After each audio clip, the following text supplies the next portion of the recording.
Okay, thanks, Professor Brand, for that. So, career paths. I've been at the same place, same firm for 15 years, and this is stealing Mac's jokes from last night. He's been at the same place for 27, so he beats me. We either like what we do or we're incredibly unimaginative. I think it was your word.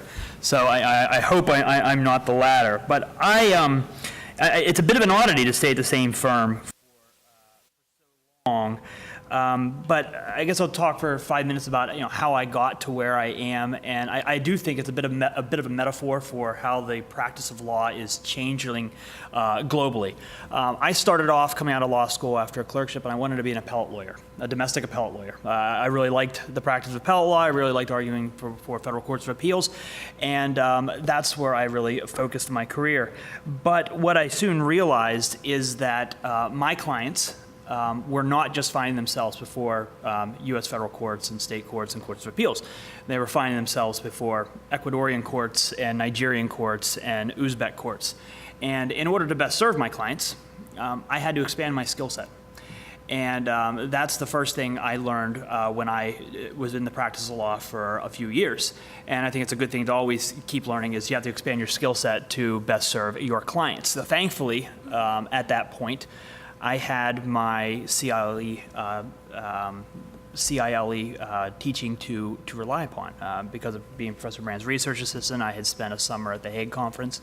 After my first year in law school, I spent my second year studying abroad in the UK and got my LLM. I worked at the Max Planck Institute, also because of Professor Brand after law school, and I had this deep reserve of international law background to take me in the direction that I thought I needed to go to best serve my clients. And that direction quickly turned from litigation to arbitration.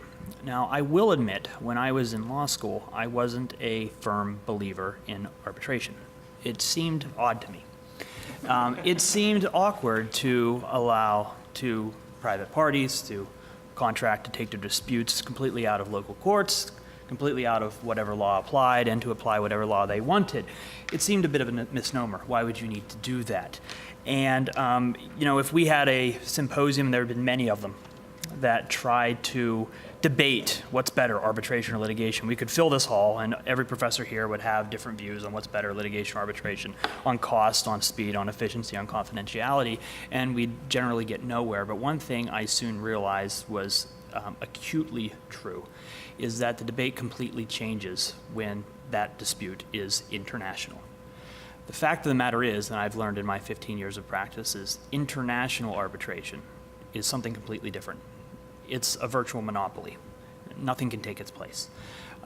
Because when you're looking at the alternatives, what is the alternative? My court or my opponent's court?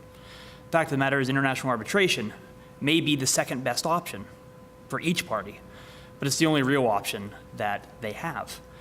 It is a virtual monopoly, and the enforceability of arbitration awards versus judgments makes it a practical necessity in the global practice of law these days. So my practice, what was once an appellate practice, soon started trending for me and my clients towards international arbitration.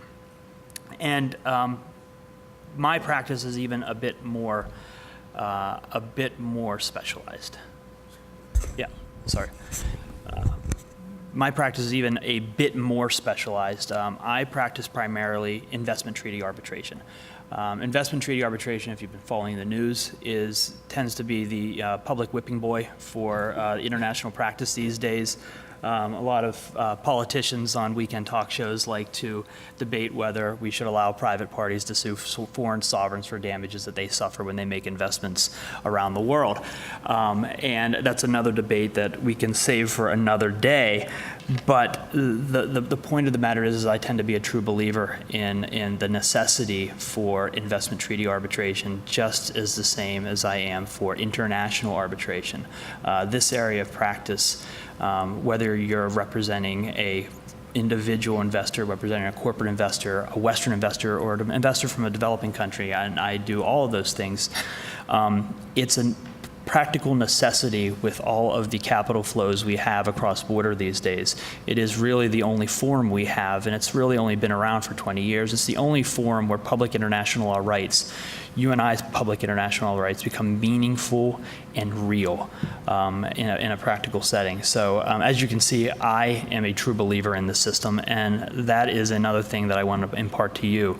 To be a global lawyer, it's good to be a believer in the regime that is being created for your clients, and a believer that this is something that is assisting the rule of law around the world.